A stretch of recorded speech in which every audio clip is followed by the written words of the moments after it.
예, 저번 시간에 우리가 글을 읽기 전에 점검하고 조정해야 될 것, 그 다음 글을 읽는 중에 점검하고 조정해야 될 것 세 가지를 배웠습니다. 오늘은 계속 이어서 나가겠습니다. 내용은 전형필이 이제 부모에게 큰 재산을 물려받게 되고 그것을 가지고 우리나라의 문화재를 지키는데 일조하겠다고 다짐한 것까지 배웠었죠. 그죠? 계속 이어나가겠습니다. 자, 83쪽입니다. 83쪽. 신보가 천황매병의 사진을 가지고 전형필을 만난 건 신보라는 사람이 천학매병이 뭔지는 모르겠지만 이것을 가지고 전형필을 만났습니다. 송북동의 박물관 공사가 한창이던 1935년 봄이었다. 간송은 전형필을 말하는 거죠. 보물 중에 보물이 나타났습니다.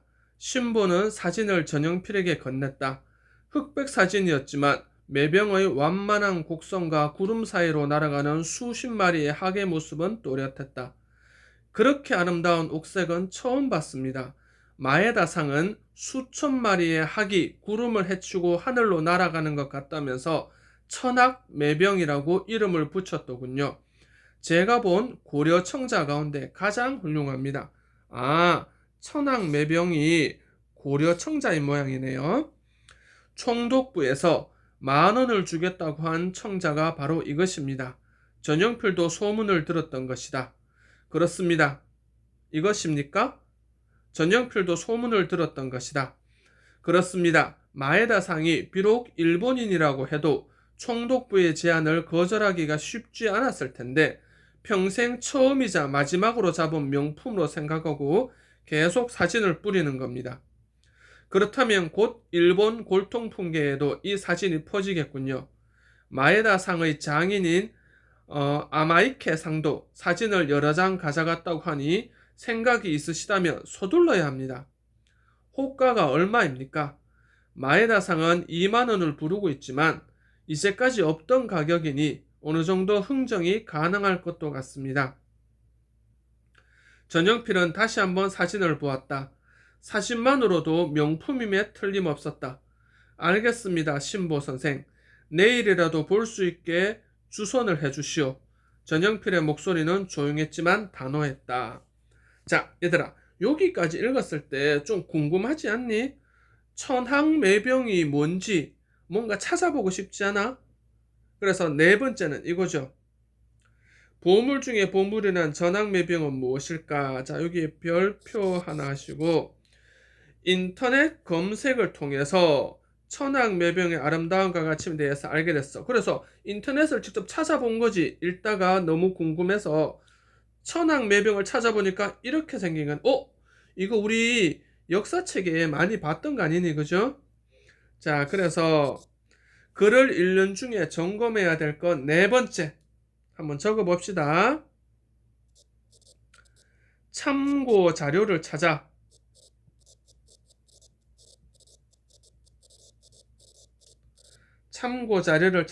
관련 분야에 대해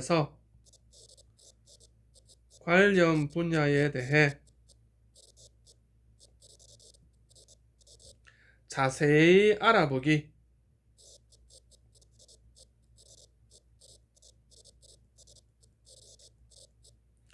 자, 참고 자료를 찾아서 관련 분야에 대해서 자세히 알아보기.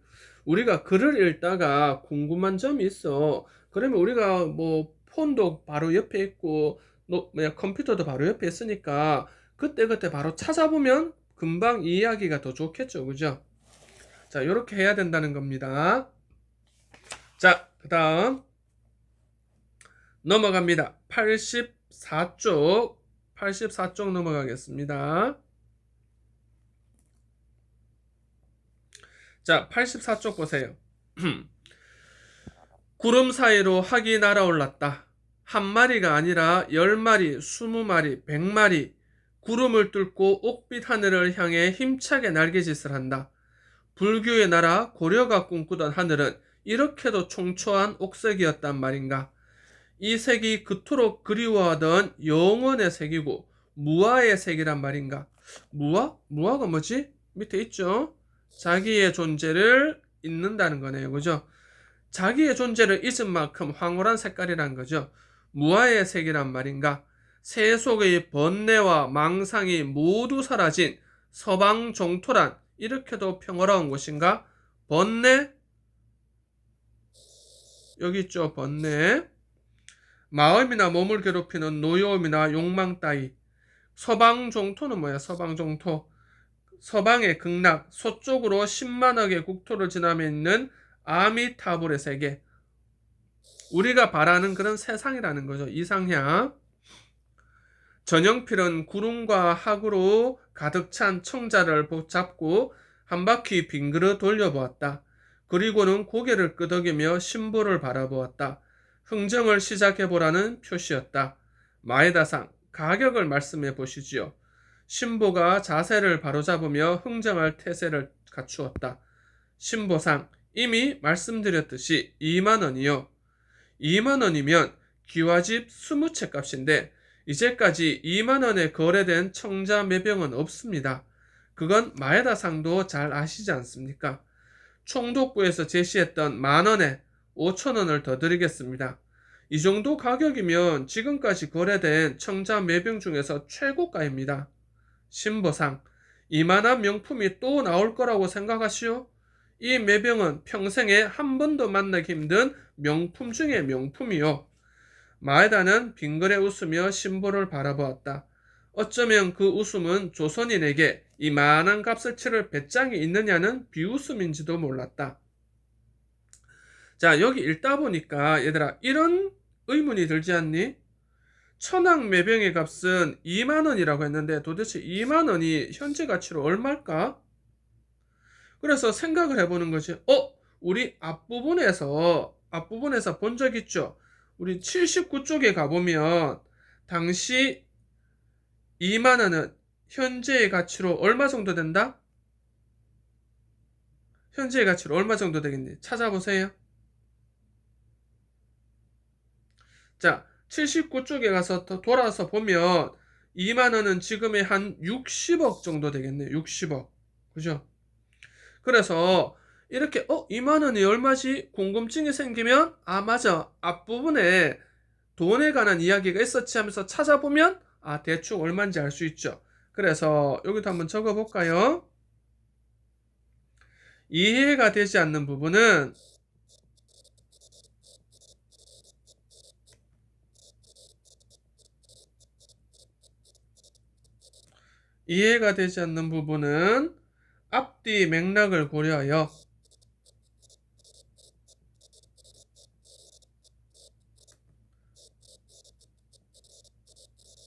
앞뒤 맥락을 고려하여 의미 파악하기. 얘들아, 너희들도 글을 읽다가 이렇게 하잖아. 그죠? 이게 무슨 내용이었지? 앞부분에 다시 가보고, 이 주인공이 누구였지? 하면서 뒤로도 가보고, 앞으로도 가보고, 그죠? 이렇게 이해가 되지 않는 부분은 앞뒤 맥락을 고려하여 의미를 파악하면 되겠습니다. 자, 넘어갑니다. 85쪽입니다. 85쪽. 전영필이 헛기침을 했다. 마에다도 신보도 전영필 쪽으로 시선을 돌렸다. 전영필이 살짝 미소를 띠며 말했다. 마에다 선생, 이렇게 귀한 청자를 수장할 기회를 주셔서 고맙습니다. 수장? 간직하다 이런 의미죠. 내가 인수하겠소. 전영필은 서화 골동이 눈앞에 나타났을 때 자신의 취향보다는 그것이 이 땅에 꼭 남아야 할지 아니면 포기해도 좋을지를 먼저 생각했다. 그래서 깊이 생각하지만 오래 생각하지는 않았고, 그랬기 때문에 보존할 가치가 있는 문화유산이 나타났을 때는 놓친 적이 거의 없었다. 천학 매병도 마찬가지였다. 전영필은 눈이 휘둥그레진 마에다와 신보에게 살짝 고개를 숙여 보이고는 안채로 들어갔다. 잠시 후 전영필이 커다란 가죽 가방을 마에다 앞에 내려놓았다. 마에다 선생 2만원이요. 야, 지금으로 치면 가방에 60억을 탁 넣어서 탁 주는 거죠. 마에다와 신보는 다시 한번 놀란 표정으로 전영필을 바라보았다. 이제 막 30을 넘겼을까 싶은 청년이 2만 원에서 한 푼도 깎지 않고 곧바로 현금 가방을 들고 나왔다는 사실이 도무지 믿기지 않았다. 전영필로서도 이렇게 큰 돈을 하루 저녁에 준비하기란 쉽지 않았다. 박물관을 짓는 데 들어가는 공사비와 자재 구입비가 상당했고 얼마 전 일괄로 서화를 구입하는 데 큰 돈이 들어갔기 때문이다. 그러나 전영필은 전날 천학매병의 사진을 봤을 때 이미 다시 만나기 어려운 명품 청자라고 판단하고 마음을 굳혔다. 그래서 미리 박물관 공사 대금까지 모아 현금 가방을 준비해 두었던 것이다. 자, 뒷페이지 넘어가겠습니다. 86쪽.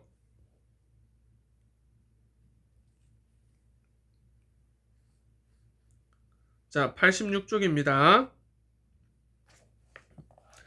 물론 마에다와 신보의 흥정을 좀 더 지켜볼 수도 있었다. 하지만 그랬다가 마에다가 더 이상 흥정을 하지 않겠다며 천학매병을 다시 오동나무 상자에 담기라도 한다면 그때는 자존심을 버리고 마에다에게 사정을 해야 했다.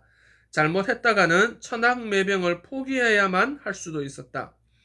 신보 선생도 수고 많았어. 내가 저녁자리를 준비하고 연락하리다. 당시 이렇게 거래가 성사되면 중간에 다리를 놓은 거간은 거간이 뭐지? 중간에 이렇게 흥정을 붙이는 사람을 거간이라고 하네요. 그죠? 양쪽으로부터 약 2% 정도의 구전을 받는 것이 일반전이었다. 구전? 보수로 받는 돈이네요. 그죠? 보수로 받는 돈. 그러나 전영필은 마에다 앞에서 신보에게 구전을 건네는 것은 모양새가 좋지 않다고 생각해 이렇게 말한 것이다. 신보는 천학매병을 오동나무 상자에 넣는 전영필을 보며 전율을 느꼈다. 참으로 무서운 승부사다. 이렇게 큰 거래를 이토록 정광석화처럼 끝내는 경우는 듣도 보지도 못했다. 천학매병이 정말 그 정도의 가치가 있는 것일까? 혹 전영필의 허세는 아닌가? 전영필은 눈썹 하나 까딱하지 않고 보자기에 오동나무 상자를 차분히 갈무리했다. 그의 표정은 어찌 보면 희열에 찬 것 같기도 했다. 자, 여기까지가 내용 끝입니다. 그죠?